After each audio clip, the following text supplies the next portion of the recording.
إن الحمد لله وحده والصلاة والسلام على من لا نبي بعد أما بعد فإن خير الحديث كتاب الله وخير الهدى هدى محمد صلى الله عليه وسلم وشر الأمور محدثاتها وكل محدثة بدعة وكل بدعة ضلالة وكل ضلالة في النار. أعوذ بالله من الشيطان الرجيم. فإذا قرأت القرآن فاستعذ بالله من الشيطان الرجيم. الآيات.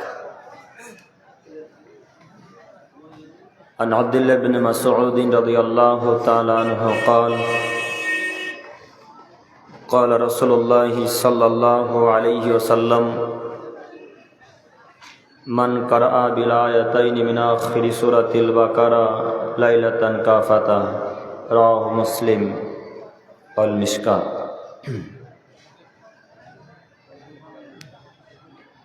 عن عائشة رضي الله تعالى عنها قالت قال النبي صلى الله عليه وسلم يعجبه تيامنه في تناعله وترجله وطهره وفي شأنه كله. رواه البخاري ومسلم. عن أبي هريرة رضي الله تعالى عنه قال قال رسول الله صلى الله عليه وسلم ثلاثة لا يكلمهم الله يوم القيامة ولا يزكيهم ولهم عذاب أليم شيخ زان ملك كذاب وعيل مستكبر. رواه مسلم والمشكاة. শ্রদ্ধেয় সম্মানিত সভাপতি সাহেব ও ওলামায়ে কেরামগণ ও আমার সামনে বসে থাকা দিনী ভাই ও পর্দার আড়ালে মা ও বোনেরা, প্রশংসা আল্লাহ সুবহানাহু ওয়া তাআলার জন্যই। শান্তি অবতীর্ণ হোক আল্লাহ রাসূলের উপর সাল্লাল্লাহু আলাইহি ওয়াসাল্লাম। সম্মানিত উপস্থিতি, বক্তব্য শুরু করার প্রথমেই আপনাদের সাথে আমার জরুরি কয়েকটি কথা। তার প্রথম জরুরি কথা হচ্ছে এই যে আমার অনুরোধ, আপনারা কেউ দাঁড়িয়ে থাকবেন না। এটা আমার প্রথম অনুরোধ। আমি আপনার দিনী ভাই, সন্তোষপুর জঙ্গিপুর থেকে এসেছি, আপনি আমাকে অপমান করিয়েন না। আমার এই অনুরোধটুকু রক্ষা করুন। আর ওই যে ওই চায়ের দোকানে যেনারা আপনারা বসে আছেন, দাঁড়িয়ে আছেন, এখনও দেখতে পাচ্ছি, আপনাদেরকেও বলছি, আপনারা যেনারা চায়ের দোকানে এই গেটের সামনাসামনি আছেন, আমার আওয়াজ কি শুনতে পান? আওয়াজ যদি কানে যায়, যদি কর্ণ ভালো থাকে, কান যদি ভালো থাকে, আপনি যদি মানুষ হন, তাহলে চায়ের দোকানে আড্ডা মারা বন্ধ করে স্টেজের সামনে আসার চেষ্টা করুন, আর নইলে বাড়ি চলে যান। ফজরের সলাতে উঠতে পারবেন। আপনাদের আমাদের সভাপতি সাহেব, আজকের এই সভাপতি সাহেব আজকে একটা অতীব গুরুত্বপূর্ণ কথা বলেছেন, অতীব গুরুত্বপূর্ণ, যার কোটি কোটি টাকা দাম দিয়ে কেনা যাবে না। সে কথাটা কি? যে বেশি রাত্রি ভোর পর্যন্ত জালসা করলে ফজরে উঠতে পারবেন না। কথা বলেছেন কি? বুঝতে পেরেছেন আপনারা কথাটা ওনার? এখন রাত্রি প্রায় 11:42 বাজে, আর 1 ঘন্টা যদি আলোচনা হয় তো 12:42 বাজবে এখন। তো এত রাত্রি পর্যন্ত জালসা শুনলেন, কোরআন হাদিস শুনলেন, কিন্তু ফজরে উঠলেন না, তাহলে কোনো লাভ হলো? যে কোনো লাভ হলো না। তো জালসা শুনে তাহলে কি লাভ? কথা বলেন, জালসা শুনে তাহলে কি লাভ? সারা রাত্রি পর্যন্ত যদি সারা রাত্রি ভোর যদি জালসা করেন আর ফজরে উঠতে না পারেন, এমন জালসার মুখে লাথি মেরে চলে যেতে হবে। এই জালসার প্রয়োজন নেই। যে জালসায় ফজর বাতিল করে দেয়, যে জালসায় জোহর বাতিল করে দেয়, যে জালসায় মাগরিব এশা বাতিল করে দেয়, সেই জালসার নাম সে জালসা করে কোনো লাভ নেই। কোনো লাভ আছে কি? আচ্ছা একটা কথা বলেন তো, জালসা দিয়েছেন কিসের উদ্দেশ্যে? কথা বলেন, আল্লাহকে খুশি করার জন্য, জান্নাত কিনবো এই জন্য, তাই তো? জান্নাতে যাবো এই জন্য জালসা দেওয়া। জালসা দিলেন, এত টাকা খরচ করলেন, বক্তাদেরকে নিয়ে আসলেন, আরো যারা দাওয়াত, যাদেরকে দাওয়াত দিয়েছিলেন তারা এসেছেন, প্রত্যেককে টাকা দিয়ে বিদায় করলেন, জালসার প্যান্ডেলওয়ালাকে টাকা দিয়ে বিদায় করলেন। এতগুলো কাজ সবই সৎ না অসৎ? কথা বলেন একটু। এই সব কাজগুলো সৎ কাজ না অসৎ কাজ? সৎ কাজ। কিন্তু সালাত আদায় করি না। এবার বলেন কোন মায়ের বেটা যে এত কাজকর্ম করলেন, এই আমল কিয়ামতের মাঠে টিকবে না বাতিল হয়ে যাবে? বাতিল হয়ে যাবে। কেন? সালাত আদায় করি না তার জন্য। কথা বোঝা যায় কি? কথা বুঝতে পারছেন কি? সালাত আদায় না করলে পৃথিবীতে কোনো আমল টিকে না, কথা মুহাম্মদ সাল্লাল্লাহু আলাইহি সাল্লাম বলেন। হাদিস আমার কাছে আছে, প্রমাণ আমার কাছে আছে। আপনাদেরকে আবার বলে যাচ্ছি, এই ঔরঙ্গাবাদের মানুষকে, আপনারা যতই সৎ কাজ কর্ম করুন না কেন, বছরে 2-3টা করে যদি জালসা দেন, এত টাকা যদি খরচ করেন, আর যদি সালাত আদায় না করেন, এই আমল বাতিল, এই আমল বাতিল, এই আমল বাতিল। এই আমল টিকবে না, আল্লাহ তাআলার কাছে কবুল হবে না। তাহলে বেশি রাত পর্যন্ত জালসা করে কোনো লাভ হলো? কোনো লাভ হলো না। তো আব্দুল করিম ভাই, জালসাও তো করা লাগবে, ঈদগাহ তো বড় করা লাগবে, মসজিদ মাদ্রাসা বড় করা লাগবে, এই কথা ঠিক। আমরাও জানি ঈদগাহ মাদ্রাসা বড় করতে হবে, মসজিদ বড় করতে হবে, আর আগে জালসা শেষ করেন। ভাগ্য তো পৃথিবী সৃষ্টির 50,000 বছর পূর্বে লেখা হয়েছে। সেদিন যদি লেখা থাকে যে ঔরঙ্গাবাদের এই জালসাতে 1 লাখ টাকা ইনকাম হবে, তো 1 লাখ টাকা ইনকাম হবে 10টার সময় জালসা শেষ করলেও। কথা বুঝেননি? বুখারী মুসলিম 10টার সময় যদি জালসা শেষ করে দেন, তবুও তত টাকাই উঠবে এখন পর্যন্ত যত টাকা উঠেছে। অতএব আপনাদেরকে আমি অনুরোধ করে বলি, সভাপতির কথাতে প্রাধান্য দেন, সভাপতি সাহেবের কথাকে মূল্যায়ন করুন। আসলে এত রাত্রি পর্যন্ত জালসা করা আমাদের উচিত নয়। যাই হোক, প্রথম কথা। 2, আমি যতদূর জানি ঔরঙ্গাবাদের প্রায় মানুষ শিক্ষিত, এটা আমার ধারণা বলে। আমার ধারণা বলে ঔরঙ্গাবাদের প্রায় মানুষ শিক্ষিত, এবং আমি শুনেছি লোকের মুখে। তো লোকের কথা এবং আমার ধারণা যদি আসলেই সত্য হয়, এখন ঔরঙ্গাবাদের মানুষ যেভাবে এইখানে 5টা ওইখানে 10টার মধ্যেখান ফাঁকা রেখে বসে আছে, এটা কোনো শিক্ষিত মানুষের পরিচয় হলো? হ্যাঁ, এটা কি শিক্ষিত মানুষের পরিচয়? তো শিক্ষিত মানুষ কারা? যারা এগিয়ে গিয়ে ফাঁকা জায়গা পূর্ণ করবে তারা। কথা বুঝেননি? শিক্ষিত কারা? যারা ফাঁকা জায়গাকে এগিয়ে গিয়ে পূর্ণ করবে তারা। এবার আপনি পিছনে বসে থাকেন, যদি মূর্খ মনে করেন, তাহলে কথা বুঝতে পারেননি মনে হয়। ও চাচা, আপনাদেরকেই বলছি, একটু এগিয়ে আসেন না।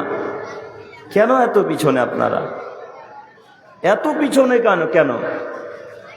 ওই জুমার সালাত আদায় করতে যাবেন তাও পিছনে, জালসা শুনতে আসবেন তবুও পিছনে, 5 ওয়াক্তের সালাত আদায় করতে যাবেন তাও শেষ কাতারে দাঁড়ানোর চেষ্টা করবেন। এই নীতি কেন?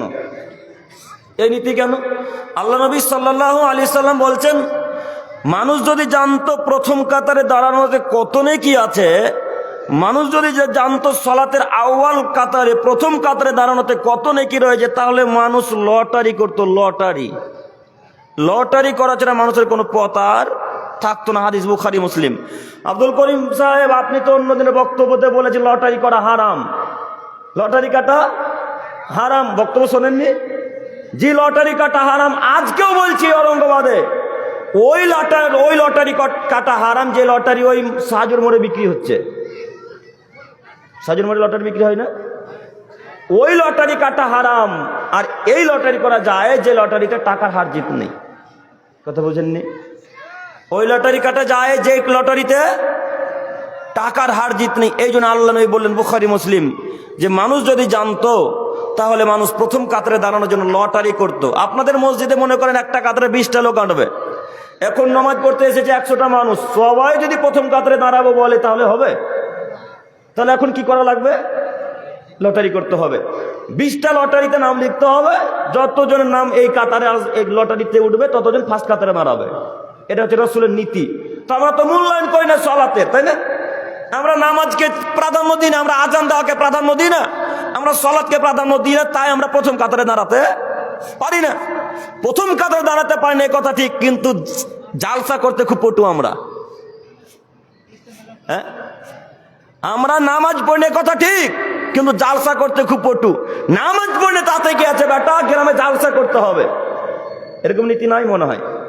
ঔরঙ্গাবাদের মানুষের অন্তরে এরকম নীতি আছে কি যে নামাজ পড়ে কি হবে, জালসা কর তাহলে উন্নতি হবে?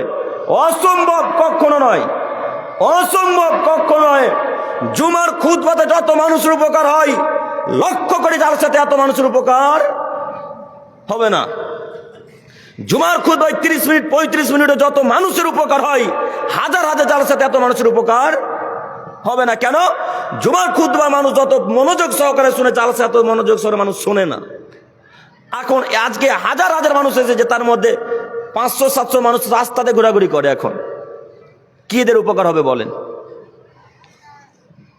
অতএব আপনাকে বলি, জালসা এত করতে হবে না, আপনি সালাতকে প্রাধান্য দেন, জুমার খুতবাকে প্রাধান্য দেন, বেশি ভালোভাবে শ্রবণ করার চেষ্টা করেন। দেখেন, মনে করেন কি করবো জালসা করে রে, এখনো তো আমাদের উন্নতি হতে শুরু করেছে। বিশেষ করে যারা আপনার দায়িত্বশীল তাদের আমি দৃষ্টি আকর্ষণ করি, বিশেষ করে যারা আপনার দায়িত্বশীল তাদের দৃষ্টি আকর্ষণ করে বলছি, আপনারা যদি সালাত আদায় না করেন, এত টাকা খরচ করে সারাদিন নষ্ট করে, সময়কে অপচয় করে, এত কষ্ট করে জালসা দিয়েছেন, আজকে এই জালসাটা করার জন্য আনুমানিক 1 মাস মানুষের কষ্ট আছে, তাই না? 1 মাস যাবত মানুষের এখানে পরিশ্রম আছে, প্যান্ডেল করা, এই পরিষ্কার করা, এই যাবতীয় অনেক কিছু, লাইট লাগাই, এই প্যান্ডেলের এই কাপড়গুলো লাগাতে পরিশ্রম নেই মানুষের, অনেক পরিশ্রম আছে, খরচ আছে। এত খরচ করেছেন কিসের আশায়? আল্লাহকে খুশি করার উদ্দেশ্যে জান্নাত যাব এই আশাতে। যিনারা দায়িত্বশীল আছেন তাদের দৃষ্টি আকর্ষণ করে বলছি, আমি আপনাদের দৃষ্টি আকর্ষণ করছি। এত টাকা খরচ করলেন জান্নাত লাভ করেন, এই জন্যই নামাজ পড়েন না, এখন এই নেকি আর টিকবে না। এত পরিশ্রম করলেন, 10 দিন 20 দিন যাবৎ খাটলেন জালসার পিছনে, টাকাও আদায় করলেন, অনেক খরচ করলেন, নেকি পেলেন না, তাহলে কোনো লাভ হলো? কোনো লাভ হলো না। আপনারা ওখানে দায়িত্বশীল যিনারা আছে, আওয়াজটা বন্ধ করতে বলুন তো একটু। আপনারা যিনারা দায়িত্বে আছেন তাদেরকে বলছি, ওখানে একটু আওয়াজটা বন্ধ করুন, একটু কথাটা বন্ধ করেন। তো সম্মানিত মুরব্বী সাহেব, সম্মানিত দিনী ভাই ও বোনেরা, আমি বলতে চাইছিলাম যে সৎকর্ম করবেন, করুন, সর্বপ্রথম আগে সালাত জরুরি, আগে নামাজ লাগবেই। আমি মাঝে মাঝে সালাত চলে আসবে মুখে, কেন আরবি সালাত, সালাত মানে আমরা বুঝি নামাজ, নামাজ ভাষাটা ফার্সি ভাষা, তো কথায় কথায় নামাজ সালাত বলে দেবো, বুঝে নিতে হবে যে নামাজের কথাই বলছি, মনে থাকবে ইনশাল্লাহ, ইনশাল্লাহ। তো আমি আপনাদের অনুরোধ করে বলি, যিনারা আপনারা দায়িত্বশীল, অনেক পরিশ্রম করেছেন, আল্লাহ আপনাদের পরিশ্রমকে কবুল করুক, সকলে বলি আমিন। আল্লাহ আপনাদের এই পরিশ্রমকে কবুল করুক, এই জালসাকে কবুল করুক, এই ঈদগাহ ময়দানকে কবুল করুক, সকলে বলি আমিন। তার আগে আমি আপনাদেরকে একটা উপদেশমূলক কথা বলি যে আমার প্রিয় দিনী ভাইয়েরা, আপনারা সালাত আদায় যে কোনো মূল্যে করবেন ইনশাল্লাহ। আজকে থেকে সালাত আদায় করবো ইনশাল্লাহ, ইনশাল্লাহ। সম্মানিত দিনী ভাই, এই জায়গাতে আবারও আসবো, সমাজকে নিয়ে যখন কথা আসবে তখন এই বাক্যে গিয়ে আরো অনেক সামনে কথা আসবে ইনশাল্লাহ। আমার দিকে তাকান, আমি আয়াত এবং হাদিস পেশ করেছিলাম জাহান্নাম থেকে কিভাবে বাঁচা যায়, শয়তান থেকে কিভাবে বাঁচা যায়, এই সম্পর্কে। আজকে আমাদের আলোচনার আয়াত এবং হাদিস পেশ করা ছিল শয়তানের কাজকর্ম থেকে, জাহান্নাম থেকে কিভাবে বাঁচা যায়। একটু আমার দিকে লক্ষ্য করুন। আপনি যদি জাহান্নাম থেকে বাঁচতে চান তাহলে সর্বপ্রথম নিজেকে আগে অন্যায় কাজকর্ম থেকে বিরত রাখতে হবে। যদি আমরা জাহান্নাম থেকে বাঁচতে চাই তাহলে আমাদেরকে যে কোনো মূল্যে অন্যায় কাজকর্ম থেকে বিরত থাকতে হবে। অন্যায় কাজকর্ম থেকে যদি বিরত থাকতে পারি তাহলে আমরা জাহান্নাম থেকে বেঁচে যাব ইনশাআল্লাহ। ইনশাআল্লাহ। কেন? মহান আল্লাহ তাআলা বলেন, ওয়ালতাকুম মিনকুম উম্মাতুন ইয়াদউনা ইলাল খায়র। আদমের ছেলে মেয়ে শোনো, তোমাদের মধ্যে এমন একটা দল থাকা উচিত যারা মানুষকে কল্যাণের দিকে ডাকবে। ইয়ামুরুনা বিল মারুফ, যারা মানুষকে সৎ কাজের আদেশ করবে। ওয়ানহাউনা আনিল মুনকার, মন্দ কাজে বাধা প্রদান করবে। উলাইকা হুমুল মুফলিহুন, তারাই হবে সফল মানুষ, তারাই হবে ভালো মানুষ। বাণী কার? বাণী কার? বাণী আল্লাহর। এই আয়াতে দুইটি কথা অতীব গুরুত্বপূর্ণ। এক, তোমাদের মধ্যে এমন একটা দল থাকতে হবে, তার মানে দল থাকা জরুরি। দল থাকা জরুরি। ওই দল থাকা জরুরি যেই দলের নেতা আপনাকে কোরআন এবং হাদিস মোতাবেক চলতে বলবে, সেই দল থাকা জরুরি। ওই দলে থাকা জরুরি নয় যে দল নেশা দ্রব্য মদ পান করতে ব্যস্ত রাখবে এবং আদেশ করবে সেই দলের মুখে লাথি মেরে দেওয়া লাগবে, তাই না? আল্লাহ তাআলা বলছেন, তো ওই এক দল থাকবে যেই দল মানুষকে কল্যাণের পথে ডাকবে, অন্যায় কাজে বাধা প্রদান করবে। এবার আপনাকে আমি বলি, আপনি সমাজকে পরিবর্তন করবেন বা জাহান্নামের আগুন থেকে বাঁচবেন বা আপনি শয়তানি কাজকর্ম থেকে বাঁচবেন, তাহলে আগে নিজেকে পরিবর্তন হওয়া লাগবে না? কথা বলেন একটু। তাহলে আগে নিজেকে পরিবর্তন হওয়া লাগবে, তাহলে আমরা সমাজ পরিবর্তন করতে পারবো, তাহলে আমরা জাহান্নাম থেকে বাঁচতে পারবো, তাহলে আমরা শয়তান থেকে বাঁচতে পারবো।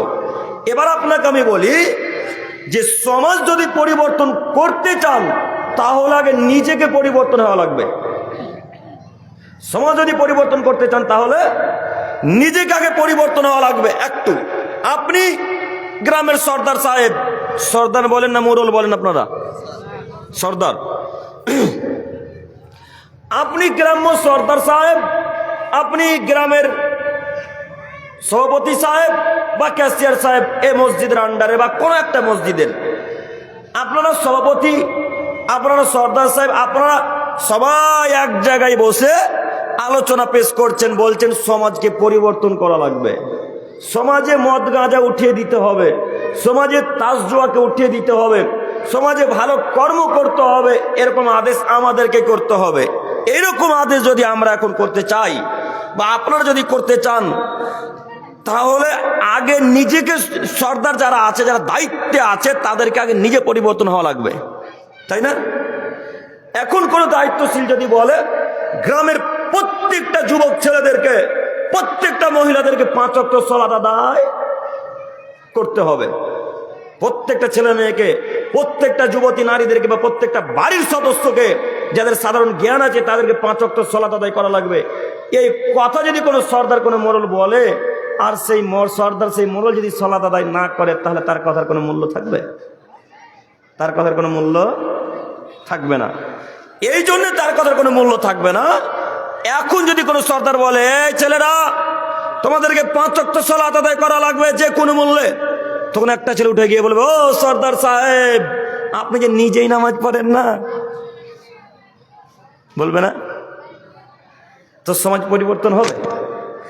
সমাজ পরিবর্তন হবে না। সমাজ পরিবর্তন করতে লাগে নিজেকে পরিবর্তন করুন। বিশেষ করে দায়িত্বশীল যারা, আপনাদেরকে অনুরোধ করে বলি, আপনিই পারেন সমাজকে পরিবর্তন করতে। আপনিই পারেন মদ গাঁজা উঠিয়ে দিতে পারেন, মদ গাঁজা উঠিয়ে দিতে পারেন এই ঔরঙ্গাবাদ থেকে। আপনিই পারেন হারাম কাজকর্ম উঠিয়ে দিতে পারে, হারাম কাজকর্ম উঠিয়ে দিতে আপনি পারেন, তাছাড়া কেউ পারবে না। কেন? দায়িত্বশীল আপনি।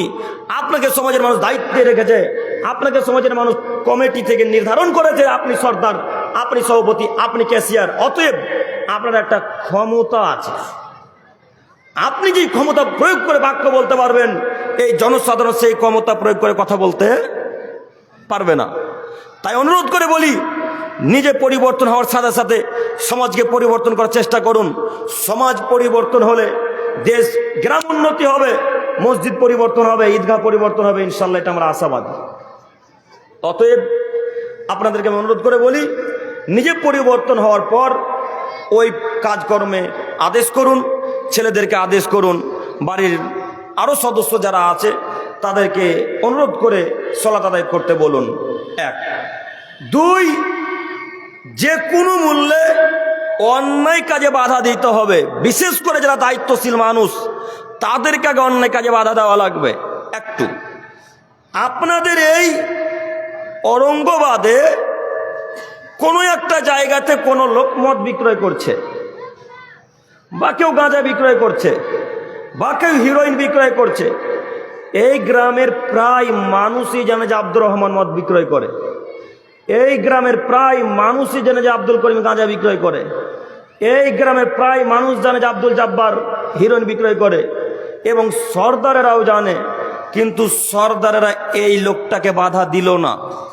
সর্দার এবং সভাপতি ক্যাশিয়ার যিনারা আছেন এনারা এই লোকটাকে বাধা দিল না।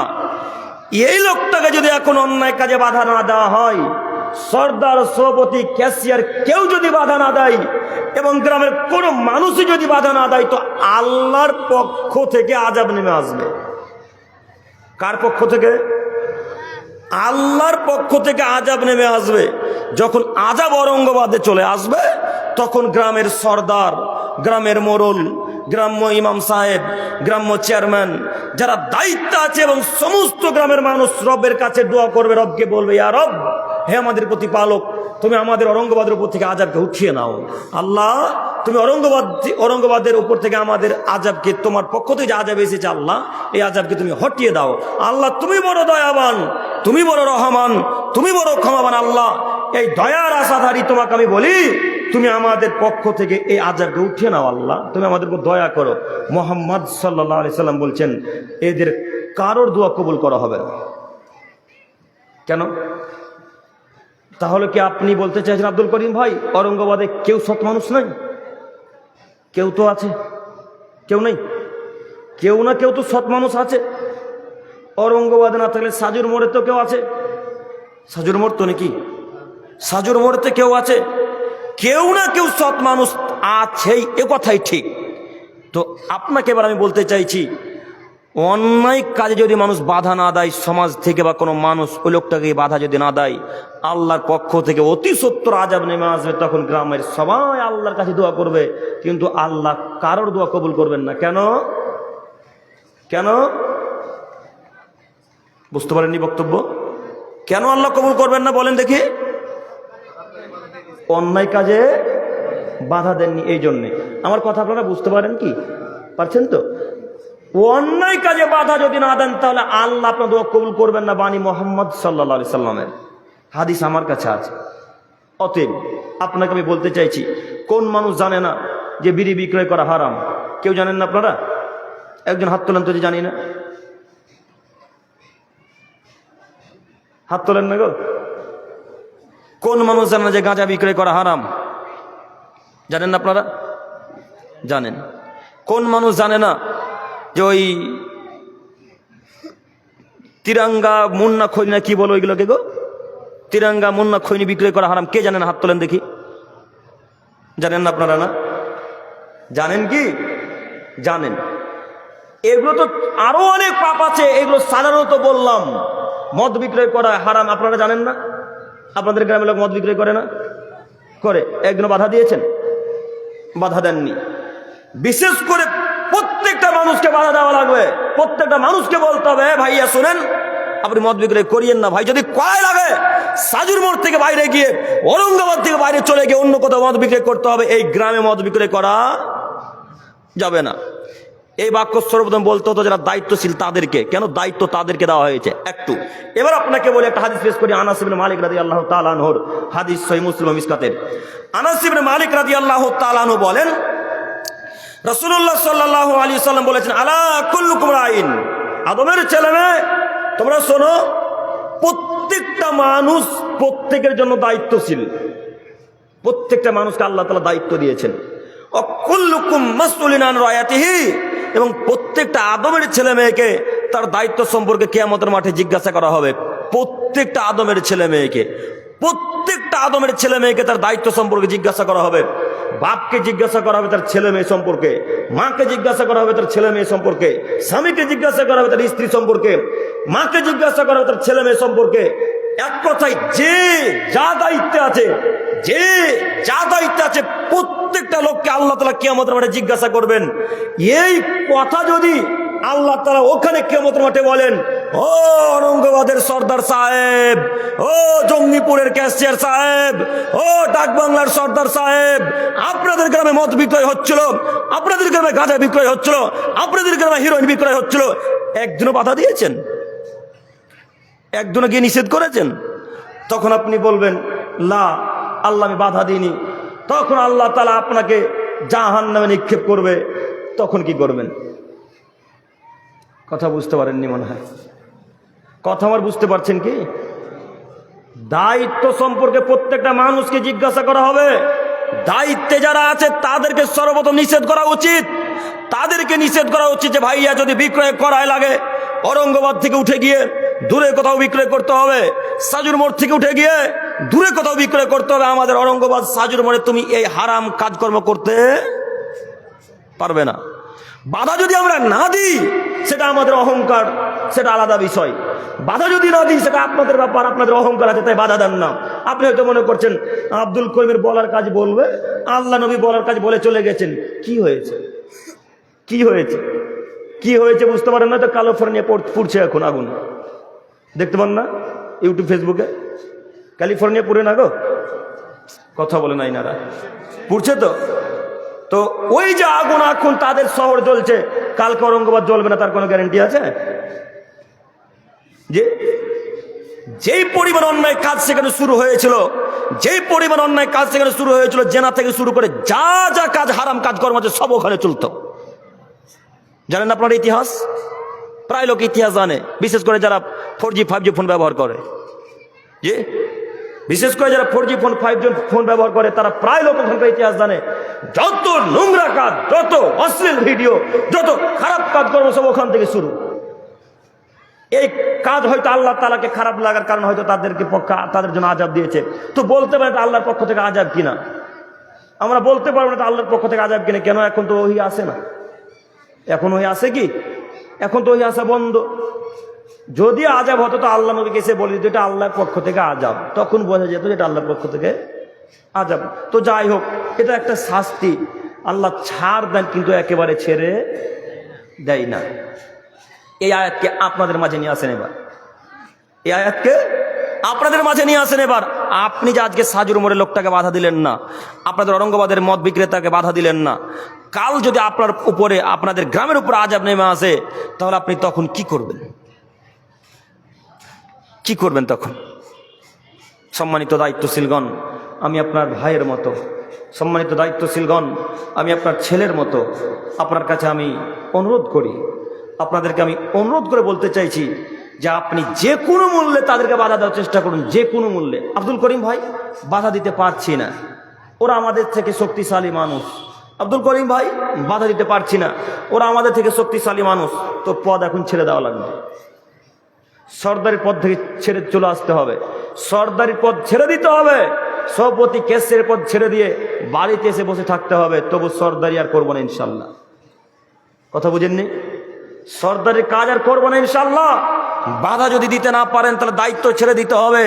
আপনাকে আমি অনুরোধ করে বলতে চাই যে দায়িত্বশীলদেরকে আল্লাহ তাআলা কিয়ামতের মাঠে জিজ্ঞাসা করবে যে কোনো মূল্যে। অতএব সমাজ পরিবর্তন যদি করতে চান আপনাকে আগে পদক্ষেপ নিতে হবে। সমাজ যদি পরিবর্তন করতে চান তাহলে আগে আপনাকে পদক্ষেপ নিতে হবে। তাই আপনাদেরকে আমি অনুরোধ করে বলতে চাইছি, সমাজ পরিবর্তন করার জন্য আপনারা এগিয়ে আসুন। বিশেষ করে যে অন্যায় কাজ আগে আমাদের সমাজে চলছে সেই অন্যায় কাজটা আগে বাধা দেওয়ার চেষ্টা করবো ইনশাল্লাহ। সবাই বলি ইনশাল্লাহ। ইনশাল্লাহ। আল্লাহ তুমি আমাদের দিনী ভাইদেরকে, দায়িত্বশীলদেরকে কবুল করো। সকলে বলি আমিন, সকলে বলি আমিন, আমিন। সম্মানিত দিনী ভাই, আমি এবার যে কথা বলতে চাচ্ছি সেটা হচ্ছে শয়তান থেকে বাঁচবো কিভাবে। শয়তান থেকে যদি বাঁচতে চান তাহলে আপনাকে অন্যায় কাজ এবং হারাম কাজকর্ম থেকে বিরত থাকতে হবে যে কোনো মূল্যে। শয়তানের কাজই হলো মানুষকে পথভ্রষ্ট করা। শয়তানের মূল কাজ কি? মানুষকে পথভ্রষ্ট করা। শয়তান ওই যে আল্লাহর কাছে সেই দিন ওয়াদা করে এসেছে, আল্লাহ যেদিন বলে দিলে ইবলিস আজাজিল তুই আজকে থেকে কাফের, তুই আজকে থেকে কাফের, তোকে আমি জাহান্নামী ঘোষণা করে দিলাম। কিসের কারণে? কিসের কারণে? আদম আলাইহিস সালামকে সিজদা করলো না, তার জন্য। একটাই কারণ, তাই না? একটাই কারণ, ইবলিস জি আদমকে সিজদা কর। না আল্লাহ, আমি আদমকে সিজদা করতে পারবো না, আমি তোর থেকে বড় মানুষ, আমি তোর থেকেও দামি, আমি ওকে সিজদা করতে পারবো না। ইবলিস সিজদা কর, না সিজদা করতে পারবো না। করবি না? না। আচ্ছা তোকে আমি আজকে থেকে কাফের ঘোষণা করে দিলাম। তখন ইবলিস বললেন আচ্ছা ঠিক আছে আল্লাহ, আপনি আমাকে ইবলিসকে আজকে আপনি আমাকে কাফের ঘোষণা করে দিলেন, জাহান্নামী বলে আপনি এলান করে দিলেন, আজকে আপনাকে বলে যাচ্ছে আল্লাহ আপনি আমাকে কিছু পাওয়ার দেন। কি পাওয়ার? আল্লাহ আমি যেন কিয়ামত পর্যন্ত বেঁচে থাকি, যা তোকে পাওয়ার দিলাম।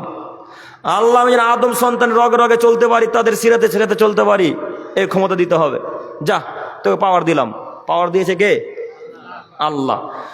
তখন আল্লাহ তাআলা সাথে ওয়াদা করে নামলেন যে ইবলিস, আল্লাহ তাআলাকে বলছেন ইবলিস আল্লাহ আপনি শুনুন, আপনার কসম করে বলছি, আপনার ইজ্জতের কসম, আপনার সম্মানের কসম আল্লাহ, আমি আদমের ছেলে মেয়েকে যতদিন পর্যন্ত জাহান্নামে ভরে না দিয়ে চলে আসছি ততদিন পর্যন্ত আমি ইবলিস চুপচাপ বসে থাকবো না।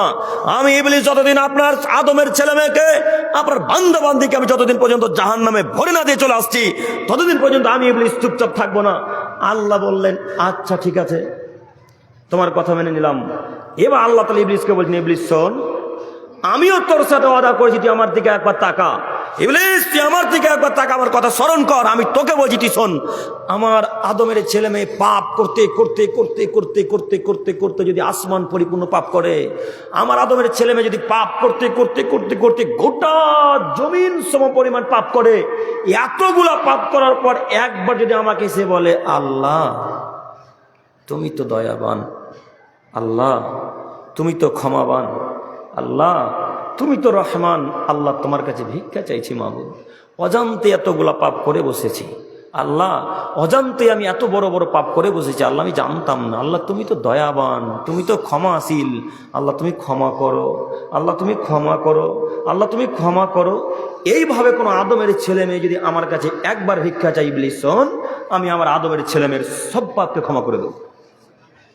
আল্লাহ ইনি আমাদের আল্লাহ, ইনি আমাদের রহমান, তার নাম রহিম, ইনি হলেন গফুরুর রহিম।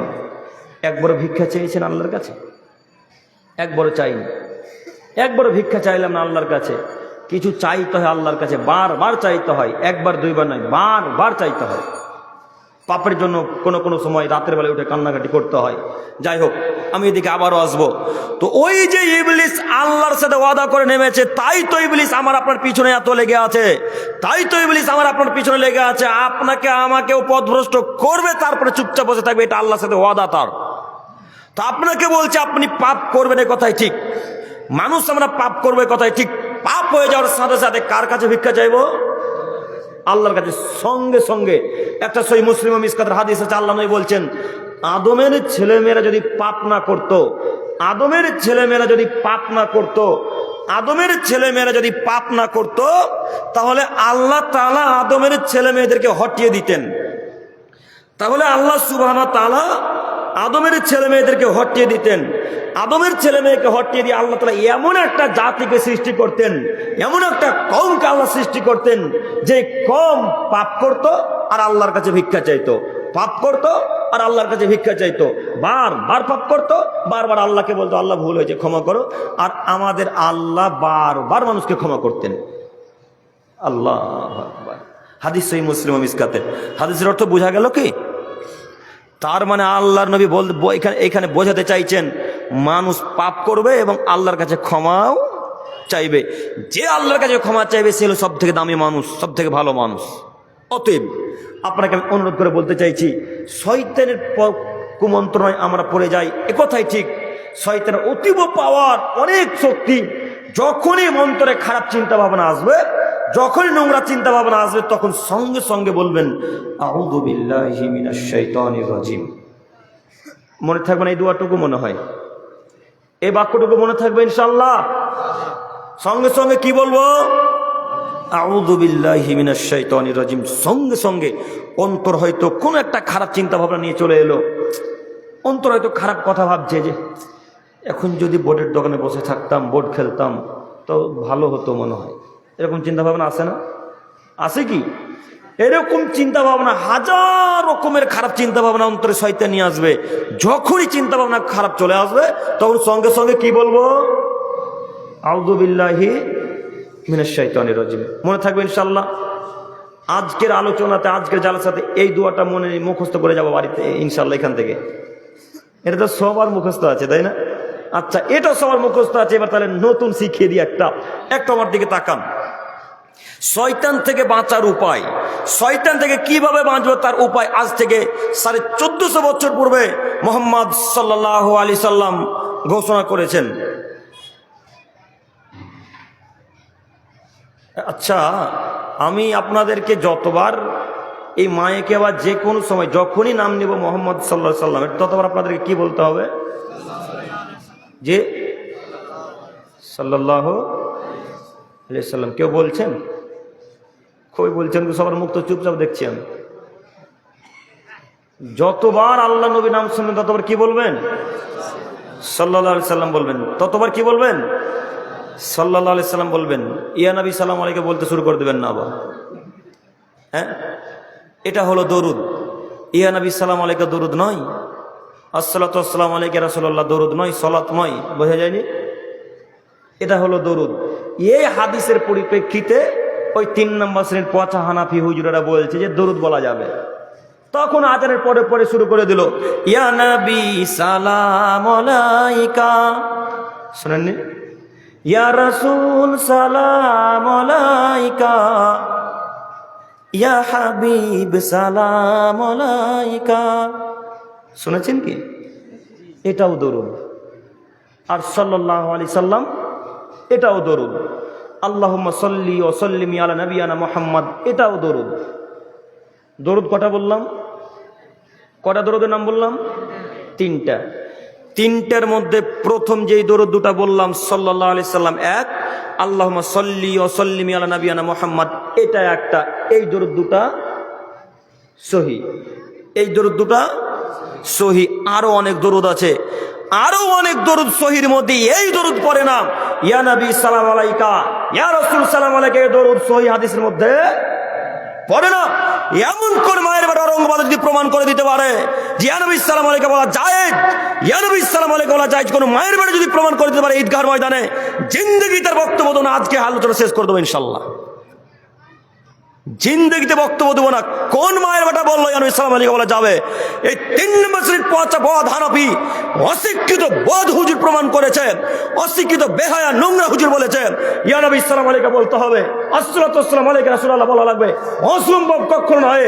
আল্লাহর নবী যেটা দিয়েছেন সেটাই হাদিস, আল্লাহর নবী যেটা দিয়েছেন সেটাই হাদিস, আল্লাহর নবী যেটা দিয়েছেন সেটাই হাদিস। এটাই চূড়ান্ত কথা। একটা কথা হুজুর মনে রাখবেন, হুজুর আপনি আমার কথা হয়তো পরেও শুনতে পাবেন। ভাই এই মাইকের আওয়াজ এখন যাচ্ছে, ভাই ইউটিউব ফেসবুকে পরে আপনি শুনতে পাবেন।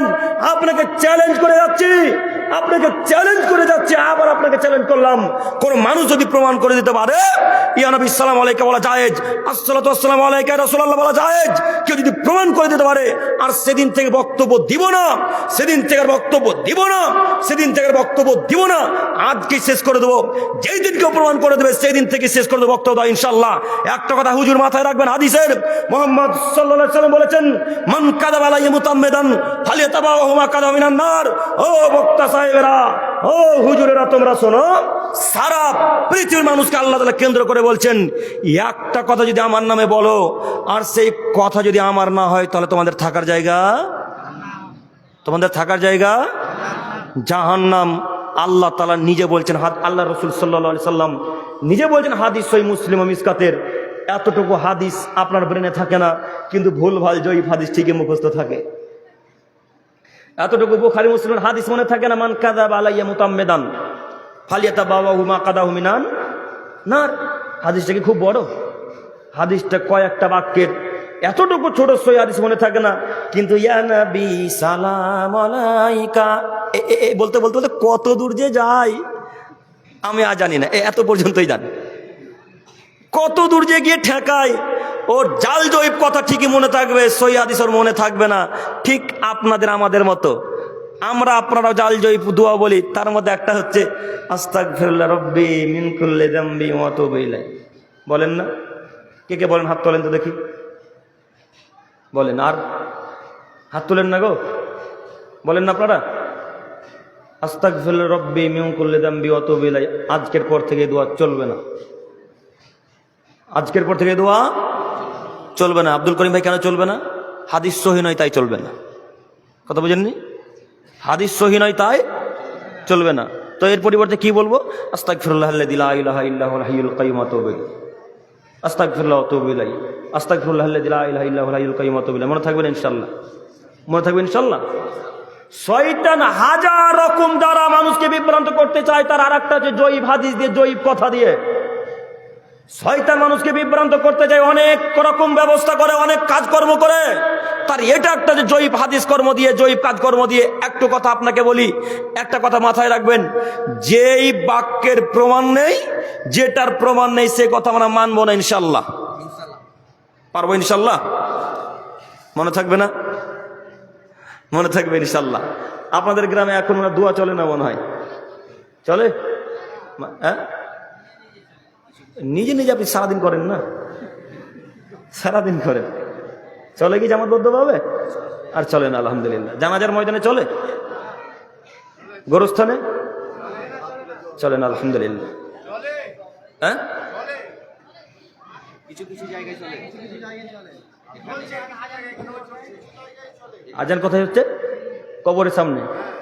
আল্লাহ, সারা জীবনের বাপ সালাত আদায় করলো না, কবরে গিয়ে আজান দিয়ে জান্নাতে ঢুকিয়ে দেবে এখন। হ্যাঁ, আজান দিতে হবে, কে বললো আপনাকে? কবরস্থানে গিয়ে সূরা ইয়াসিন পড়তে হবে, কে বললো আপনাকে? জি, সম্মানিত তিনি ভাই, সব এগুলো শয়তানি কাজকর্ম, এগুলো সব শয়তানি কাজকর্ম। আর হুজুরের পকেট গরম করার একটা কর্ম এটা। হুজুরের পকেট গরম হবে তার একটা কাজ, আর শয়তানি কাজ। হুজুরের পকেট গরম হবে না, বুঝতে পারেননি? বুঝতে পারেননি?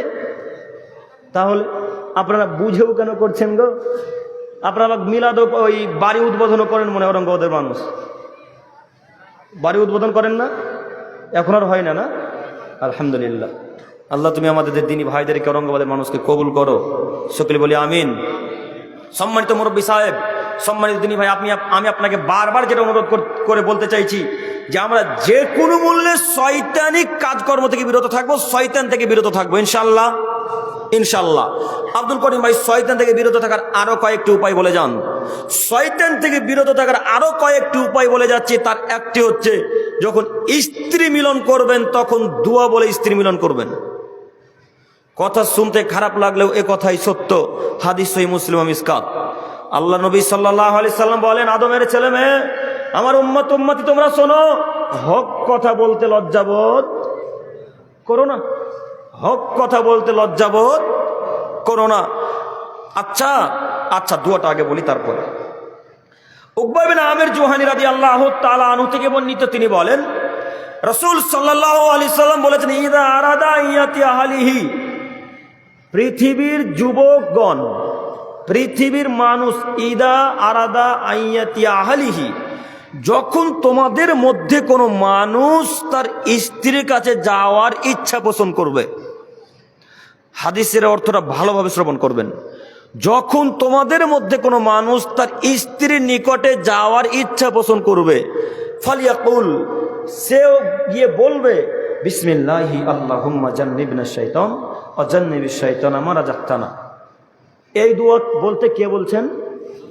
আল্লাহর নবী সাল্লাল্লাহু আলাইহি ওয়াসাল্লাম। তিনি বলছেন কখন? যখন স্ত্রী নিকটে যাবে, মানে যখন তোমরা মেলামেশা শুরু করবে, মিলনে লিপ্ত হবে, তার আগে বলো। বাণী কার? কথা বলেন একটু, বাণী কার? বাণী আল্লাহ রসুলের, মানে আল্লাহ তার রসুলের মাধ্যমে বলিয়ে নিচ্ছেন। বাণী অবশ্যই আল্লাহর, তো এ কথা আল্লাহ তার নবীকে দিয়ে বলিয়ে নিচ্ছেন, তাই এখন রসুলের বলতে চাইছি আমরা। কথা বোঝা যায়নি? তো আল্লাহর নবী বলছেন, কেউ যদি এই দোয়া বলে তো সে আল্লাহকে বলল, আল্লাহ আমরা তোমার নামে শুরু করছি, এবং আমাদের এই মিলনের ফলে যদি কোনো বাচ্চা হয় আল্লাহ, তাহলে শয়তানকে আমাদের বাচ্চা থেকে দূরে রেখো, এবং আমাদের মিলন যেন শয়তান দেখতে না পায়। কত সুন্দর কথা, কথা কথা সুন্দর নয়? আল্লাহকে কি বললাম? আল্লাহ, আমরা তোমার নামে মিলন শুরু করছি, এবং শয়তানকে আমাদের থেকে দূরে রেখো, এবং এই মেলামেশার পর যদি আল্লাহ কোনো বাচ্চা সন্তান সন্ততি আসে আমার স্ত্রীর পেটে আল্লাহ, তো সেই সন্তান সন্ততিকে আমার বাচ্চাকে শয়তান থেকে দূরে রেখো। বাণী সুন্দর নয়? কথার অর্থ অনেক সুন্দর না? এ কথা মুহাম্মদ সাল্লাল্লাহু আলাইহি সাল্লাম বলছেন। আল্লাহ নবী বলছেন, কোন আদমের ছেলে মেয়ে যদি শয়তান থেকে বাঁচতে চায় তো এই দোয়া বলা জরুরি। কোন আদমের ছেলে মেয়ে শয়তান থেকে যদি বাঁচতে চায় তাহলে এই দোয়া বলা জরুরি। এই দোয়া যদি কোন আদমের ছেলে মেয়ে বলে স্ত্রী মিলন শুরু করে, আর ওই মিলনের ফলে যদি কোনো বাচ্চি জন্ম নেয়, পৃথিবীর বুকে আসে, অরঙ্গবাদে আসে, তাহলে শয়তান তার বাচ্চির কোনো ক্ষতি করতে পারবে না। ওই শয়তান তার ছেলে মেয়েকে নষ্ট করতে পারবে না। ওই শয়তান তার ছেলে মেয়ের কোনো ক্ষতি করতে পারবে না। দোয়া আল্লাহর নবী শিখিয়ে গেছেন। এবার আপনাকে বলি, মুরব্বী সাহেব বা আরো যারা বিবাহিত, আপনারা তাদেরকে বলছি, আপনি বলছেন যে আমার ছেলে অতীব বদ। আব্দুল করিম ভাই, আমার ছেলে একটাও কথা শোনে না গো, আমাকে গালি দেয়, ওর মাকেও গালি দেয়। তো গালি দেবে না তো কি করবে? একদিনও যে দোয়া বলেননি? একদিন তো দোয়া বলেছেন? মেলামেশার সময় দোয়া বলতে হয়, একদিনও তো দোয়া বললেন না, তো গাল দেবেন তো কি করবে? ওকে তো শয়তান একেবারে ঘিরে ধরে আছে, তাই না? ওকে তো শয়তান ঘিরে ধরে আছে। শয়তান থেকে বাঁচতে চাইলে দোয়া বলতে হয়। এ কথা আল্লাহ নবী শিখিয়ে গেছেন, এ কথা মুহাম্মদ সাল্লাল্লাহু আলাইহি সাল্লাম দিয়ে গেছেন, বাণী দিয়ে গেছেন। অতএব আমি আপনাদের অনুরোধ করে বলতে চাই, যারা বিবাহিত পুরুষ, বিবাহিতা নারী, তাদের দৃষ্টি আকর্ষণ করে বলতে চাইছি, সম্মানিত তিনি ভাই, সম্মানিত মা ও বোনেরা, আজকেই এই আলোচনা শোনার পর গুগলে গিয়ে সার্চ করব স্ত্রী মিলনের দোয়া, আরবিতে অথবা বাংলাতে সুন্দর করে লেখা চলে আসবে। দোয়া আজকেই ফজরের আগে আগে মুখস্থ করে স্ত্রী নিকটে যাবো ইনশাল্লাহ। হ্যাঁ, ইনশাল্লাহ হবে না? ইনশাল্লাহ। দোয়া মুখস্থ করতে না পারলে স্ত্রীর কাছে আজকে যাব না, দোয়া মুখস্থ করবো, তারপরে স্ত্রীর কাছে যাব। যদি এই দোয়া বলে স্ত্রীর কাছে যাই, তাহলে কে আসতে পারবে না আমাদের কাছে? কে? শয়তান আসতে পারবে না। আচ্ছা, আমি আপনি কি চাই যে আমাদের মিলন আর কেউ দেখুক? আমাদের স্বামী স্ত্রী গোপনীয়তা কথাবার্তা আর কেউ শুনুক? কেউ চাই? কেউ চাই না। তাহলে দোয়া বলা জরুরি, দোয়া বলা জরুরি। আব্দুল করিম ভাই গুগলে পাচ্ছি না দোয়া, তো আব্দুল করিমকে এবার ফোন করেন। আব্দুল করিমকে এবার ফোন করে বলেন, আব্দুল করিম ভাই দোয়াটা দিতে হবে। যখনই ফোন করবেন তখন দোয়া দিয়ে দেবো ইনশাল্লাহ। মনে থাকবেন ইনশাল্লাহ? দোয়া মুখস্থ করতে পারবো ইনশাল্লাহ, ইনশাল্লাহ। সম্মানিত দিনী ভাই, আমি আপনাকে বোঝাতে চাইছি যে আপনাকে যে কোনো মূল্যে শয়তান থেকে বাঁচতে হবে, যে কোনো মূল্যে। এক, দুই, শয়তান থেকে বাঁচার আরো অনেক উপায় আল্লাহ নবী সাল্লাল্লাহু আলাইহি সাল্লাম দিয়ে গেছেন। তার আরো একটি দোয়া হচ্ছে এই, বিসমিল্লাহি তাওয়াক্কালতু আলাল্লাহি লা হাওলা ওয়ালা কুওয়াতা ইল্লা বিল্লাহ। কিসের দোয়া এটা? কিসের? বাড়ি থেকে বের হওয়া দোয়া। আলহামদুলিল্লাহ, মুখস্থ আছে। বলি আমরা ইনশাল্লাহ, প্রতিদিন বলবেন, যখনই বের হবেন, যখনই বের হবেন তখনই বলবেন। এই দোয়া বলে কেউ যদি বের হয়, তো আল্লাহ নবী বলছেন, হিনা ইজিন হুদিতা কুফিতা ওয়া উকিতা, সে লোকটা হেদায়েত পেল, তার জন্য নিরাপত্তা হলো, তার জন্য যথেষ্ট হলো, এবং ফাতাতা নাহালাহু শাইতান, শয়তান থেকে তাকে দূরে রাখা হলো। কত সুন্দর কথা! যে লোকটা দোয়া বলে বেরোলো, সে হেদায়েত পেল, তার জন্য যথেষ্ট হলো, এবং তার জন্য নিরাপত্তা, সে যেন নিরাপত্তা পেল শয়তান থেকে, এবং ফাতাতা নাহালাহু শাইতান, শয়তানকে তার নিকট থেকে দূরে রাখা হলো। এবং শয়তান আর একটা শয়তানকে বলে, কাইফালা কাবি রজুলিন, এই শয়তান শোন, তুই ওই লোকটার কিভাবে ক্ষতি করবি রে? একটা শয়তান আর একটা শয়তানকে বলে, এই শয়তান শোন, তুই ওই লোকটার কিভাবে ক্ষতি করবি? ওই লোকটা যে বাড়ি থেকে দোয়া বলে বেরিয়েছে, হুদিয়া কুফিয়া উকিয়া, সে হেদায়েত পেয়েছে, সে তার জন্য যথেষ্ট হয়েছে, সে নিরাপত্তা পেয়েছে। শয়তান আর একটা শয়তানকে বলে, যে দোয়া বলে বাড়ি থেকে বের হয় তার জন্য, যে দোয়া বলে বাড়ি থেকে বের হয়, শয়তান তখন আর একটা শয়তানকে বলে, হুদিয়া কুফিয়া ও উকিয়া, সে হেদায়েত পেয়েছে, সে নিরাপত্তা পেয়েছে, তার জন্য যথেষ্ট হয়েছে। অতএব তোরা আজকে ওর কোনো ক্ষতি করতে পারবি না। তো আজকে থেকে বলে বেরোবো ইনশাল্লাহ, ইনশাল্লাহ, ইনশাল্লাহ। আল্লাহ তুমি আমার দিনী ভাইদেরকে কবুল করো, মুরব্বীদেরকে কবুল করো, সকলে বলি আমিন। শেখ আর লম্বা করবো? 12:30 লং সময় হয়ে গেল। আপনারা আমাকে দিয়েছেন কটার সময় স্টেজে? 40-এ নাকি? 40-এ। যাই হোক, অনেক বক্তা হয়ে গেছে। জি, সাইক আমাকে আদেশ দিয়েছেন যে শেষ করে দিতে। তো একটু শয়তান থেকে বাঁচা যে দুটা, আজকে যে দু একটা কথা বললাম মনে থাকবে ইনশাল্লাহ কি? সকলে বলি ইনশাল্লাহ, ইনশাল্লাহ। এখানে একটা কথাকে এখানে রেখে একটাই কথা বলে আমরা 10 মিনিটের মধ্যে আলোচনা শেষ করে দেবো। একটা আমার দিকে তাকান, সেটা হচ্ছে সলাত। সেটা কি? সলাত। প্রথমে সলাতের বিষয়ে বলেছেন, ওগুলো মনে আছে কি? মনে আছে কি ইনশাল্লাহ? মনে আছে ইনশাল্লাহ। এবার আমি আপনাকে বলতে চাইছি, আল্লাহ নবী সাল্লাল্লাহু আলাইহি সাল্লাম বললেন, আদমের ছেলে মেয়ে তোমরা শোনো, তোমরা যে কোনো মূল্যে 5 ওয়াক্ত সালাত আদায় করবে। যে কোনো মূল্যে, যে কোনো মূল্যে 5 ওয়াক্ত সালাত আদায় করা লাগবে। আব্দুল করিম ভাই, সালাত আদায় করি না, এখন কি করব? সালাত আদায় করেন না তো আপনি এখন মুসলমান নন। সালাত আদায় করেন তো এখন আপনি কি নন? মুসলমান নন। প্রমাণ আছে কি আব্দুল করিম ভাই? প্রমাণ আছে? জি, প্রমাণ আছে। একটু আপনাকে শোনাই। বুরাইদা রাদিয়াল্লাহু তাআলা আনহু থেকে বর্ণিত, তিনি বলেন, রাসূলুল্লাহ সাল্লাল্লাহু আলাইহি ওয়াসাল্লাম বলেছেন, আল আহাদুল্লাযী বাইনানা ওয়া বাইনাহুমুস সালাত ফামান তারাকাহা ফাকাদ কাফারা।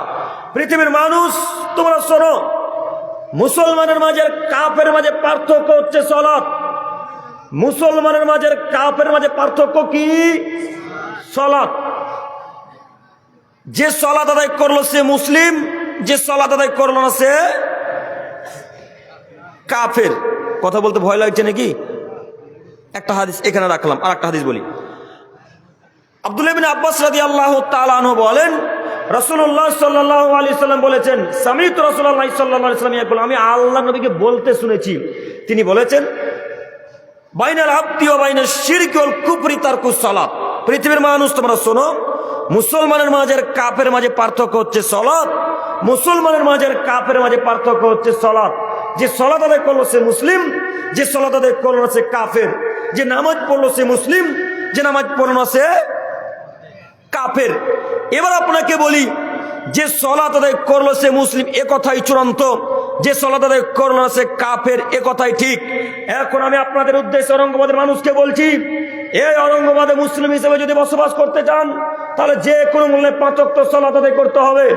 ঔরঙ্গাবাদে যদি মুসলিম হিসেবে বসবাস করতে চান তাহলে যে কোনো মূল্যে 5 ওয়াক্ত সালাত আদায় করতে হবে। 5 ওয়াক্ত সালাত আদায় করেই মুসলমান দাবি করতে হবে। যে কোনো মূল্যে 5 ওয়াক্ত সালাত আদায় করে মুসলমান দাবি করতে হবে। যদি 5 ওয়াক্ত সালাত আদায় না করেন তাহলে মুসলমান দাবি করবেন না। যদি 5 ওয়াক্ত সালাত আদায় করতে না পারেন তাহলে মুসলমান দাবি করবেন না। আপনাকে আমি বলে যাচ্ছি, আজকে এই ঔরঙ্গাবাদে বলে দেন, আমার নাম কৃষ্ণ, আমি হিন্দু হিসেবে বসবাস করছি। আমার নাম জন আব্রাহাম, আমি খ্রিস্টান হিসেবে বসবাস করছি। আজকে আপনি হিন্দুর পরিচয় দেন, আজকে আপনি খ্রিস্টানের পরিচয় দেন, আজকে আপনি সাঁওতালের পরিচয় দেন, আজকে আপনি বৌদ্ধদের পরিচয় দেন। এই পরিচয় যদি দিয়ে দেন তাহলে জিন্দগিতে ঔরঙ্গাবাদের মানুষকে নামাজের ব্যাপারে কথা বলবো না। জিন্দগিতে ঔরঙ্গাবাদের সাজুর মোড়ে কোনোদিন নামাজ নিয়ে কথা বলবো না। আর যদি বলেন ঔরঙ্গাবাদে মুসলমান হিসেবে বসবাস করছি, আমার নাম আব্দুর রহমান, আমি মুসলিম। আমার নাম আব্দুল করিম, আমি মুসলিম। আমার বাপের নাম আব্দুল জব্বার, আমি মুসলমানের ছেলে, এই কথা যদি বলেন তাহলে আমি আপনাকে সালাতের ব্যাপারে বলতে পারি। আমি আপনার উপর অধিকার রাখি নামাজের ব্যাপারে বলার। কেন? আপনি মুসলিম। কথা বুঝেননি? মুসলিমের উপর আমি অধিকার রাখি এইভাবে কথা বলার। হিন্দুদের উপর অধিকার রাখি না, খ্রিস্টানদের উপর অধিকার রাখি না। তবে তাদেরকে দাওয়াত দিতে পারি যে ভাইয়া, আপনাদের ধর্ম চাইতে আমাদের ধর্ম অতীব উত্তম। সব থেকে আল্লাহর কাছে একটাই প্রিয় যেটা ধর্ম, তার নাম আল্লাহর কাছে একটাই ধর্ম প্রিয়, সেটা কি? ইসলাম।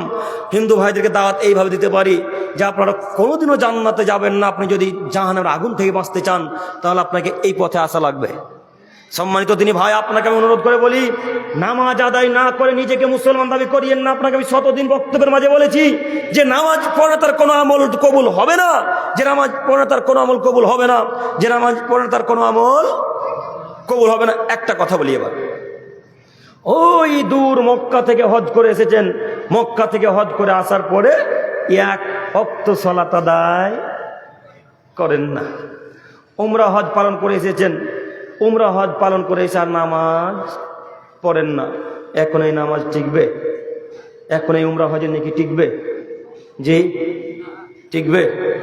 টিকবে না।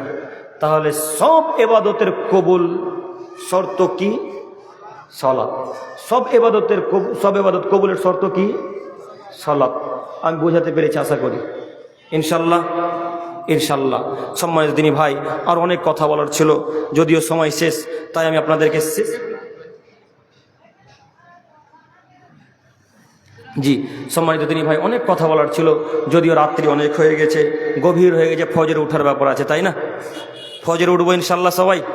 আচ্ছা, আজকে এখানে ওয়াদাবদ্ধ হয়ে যায়, আজকে থেকে সবাই 5 ওয়াক্ত সালাত আদায় করবে ইনশাল্লাহ। সবাই বলি ইনশাল্লাহ। শুধু এইটুকুতেই আছে। ও মানে আপনি যতই বলবেন বলেন, বক্তব্য শেষ দিয়ে যখন উঠবেন লঙ্গি ছেড়ে বাড়ি চলে যাবো, মানছি না কথা। পারবো না নামাজ পড়তে ইনশাল্লাহ। ইনশাল্লাহ। ইনশাল্লাহ। আল্লাহ তুমি দিন ভাইদেরকে কবুল করো, সকলে বলি আমিন। আরও একটি কথা, ইমামদেরকে সম্মান করবেন যে কোনো মূল্যে। আমরা অনেকে ইমামদেরকে কর্মচারী ভাবি না? আছেন এরকম অনেক মানুষ? আমরা অনেক মানুষ আছি যারা ইমামদেরকে আমরা কর্মচারী ভাবি। আমরা মনে করি ইমামদের কোনো গতি নাই মসজিদ ছাড়া, এটা ভাবি না? তো দিনী ভাই, আপনাদেরকে অনুরোধ করে বলি, ইমাম মানে নেতা মানুষ গো। ইমাম মানে নেতা। নেতাকে কত সম্মান করেন আপনারা, আর ইমামকে বাথরুম পরিষ্কার করান। হ্যাঁ, আপনাদের গ্রামে যখন নেতা আসে তখন তো কত সম্মান, ফুল দিয়ে আর মালা দিয়ে আর কি দিয়ে, খাদ্য দিয়ে, কত আয়োজন, এত কিছু আয়োজন করেন। আর যে আসল নেতা তাকে আপনারা পায়খানা পরিষ্কার করবেন? হ্যাঁ, সামান্য একটা বদনা পড়ে আছে, বদনা বুঝেন আপনারা কি? হ্যাঁ, একদম আমাদের মতো ভাষা নাকি? ও আচ্ছা আচ্ছা। তো বদনা পড়ে আছে, বদনা, তো বদনাটা পড়ে আছে, তো এসে সর্দার ঢুকেছে মসজিদে মনে করেন, বা ক্যাশে ঢুকেছে, তো ক্যাশে ঢুকে ইমাম সাহেব বলছে, ইমাম সাহেব বদনাটা পড়ে আছে, দেখতে পারেন না, তুলে রাখতে পারেননি? এইভাবে কথা। আর একজন এসে দেখছে বাথরুমে প্রচুর নোংরা আছে, বাথরুম নোংরা হয়েছে, এসে বলছে, ইমাম সাহেব বাথরুমটা পরিষ্কার করতে পারেন না, বাথরুমটা নোংরা হয়ে আছে। আর একজন এসে বলছে অজুখানা খুব নোংরা হয়েছে, ইমাম সাহেব অজুখানাটাকে পরিষ্কার করবে, আমি না আপনি? এই কথা ইমাম সাহেবকে এসে বলছেন। আচ্ছা, এবার আপনাকে বলে, যারা এইভাবে কথা বলেন ইমামদেরকে, আপনাদেরকে বলছে, ইমাম কি আপনার বাপের চা করে এসেছে নাকি? হ্যাঁ, ইমাম সাহেব আপনার চা করে এসেছে? ইমাম সাহেবের কাজ হলো 5 ওয়াক্ত সালাত আদায় করা, তাছাড়া পৃথিবীর কোনো কাজ করবে না আপনাদের সমাজে থেকে, শুধু 5 ওয়াক্ত সালাত আদায় করবে, এটাই তার কাজ। সময় হলে সালাতের আজান দিবে, নলে মুয়াজ্জিন সাহেব আজান দিবে, ও আর কিছু কাজ করবে না। ও বাথরুম পরিষ্কার করার জন্য আসেনি, ও পায়খানা পরিষ্কার করার জন্য আসেনি, ও বদনাকে তুলে রাখবে এই জন্য আসেনি। ওর কাজ হলো 5 ওয়াক্ত সালাত আদায় করে, এটাই তার কাজ। আপনি কখনো তাকে আদেশ করতে পারেন না। আপনি বেহায়াত, তাই তাকে এইভাবে আদেশ করেন।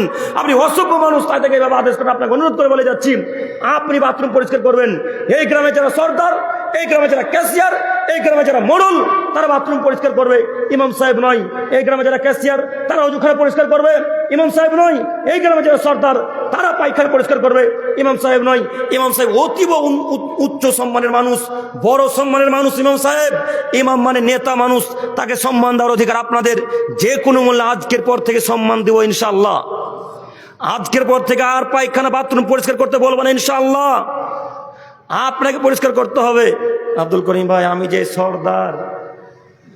সর্দারকে বাবা বাথরুম পরিষ্কার করে, ও সর্দার বলে বাথরুম পরিষ্কার করতে খুব গায়ে লাগলো। ইব্রাহিম আলাইহিস সালাম মসজিদ ঝাড়ু দিতে পারে, বাব্বাটা কপ কাজ ফোটাকে আবার বুঝতে পারে, আপনি পারেন না? হ্যাঁ, আপনি ইব্রাহিম আলাইহিস সালাম থেকে বড় মানুষ, আপনি কেন এইভাবে বলছেন? আমি কিভাবে বাথরুম পরিষ্কার করি? আমি যে গ্রামের সর্দার সাহেব। আপনার থেকে লক্ষ কোটি গুণ বেশি ওই ইমাম সাহেব সম্মান। আপনার থেকে কত গুণ বেশি? লক্ষ কোটি গুণ বেশি ওই ইমাম সাহেবের। আপনি ইমাম সাহেবের এই নখটাকে 16 কোটি কেটে 1 কোটির 1 ভাঁজে যেতে পারবেন না। আপনি কিসের জন্য তাকে আদেশ করেন? আপনি জানেন না তার সম্মান কত? আপনি বোঝেননি তাদের সম্মান কত? তারা হলো নবীর ওয়ারিস। নবীর কি ওয়ারিস? সম্পত্তির ওয়ারিস নাকি? কিসের? জি, ইলমের। তো আজকের পর থেকে আর আদেশ করবো না ইনশাল্লাহ, আজকের পর থেকে সম্মান দেবো ইনশাল্লাহ। ইনশাল্লাহ সবাই বলি ইনশাল্লাহ। সম্মান দিয়ে কথাবার্তা বলতে হবে ইমাম সাহেবকে। সম্মানিত দিনী ভাই, যেহেতু আপনারা সকলে অবগত আছেন যেটা আপনাদের ঈদগাহের উন্নতি গল্পে জালসা, কাজেই আমি আপনাদেরকে অনুরোধ করে বলবো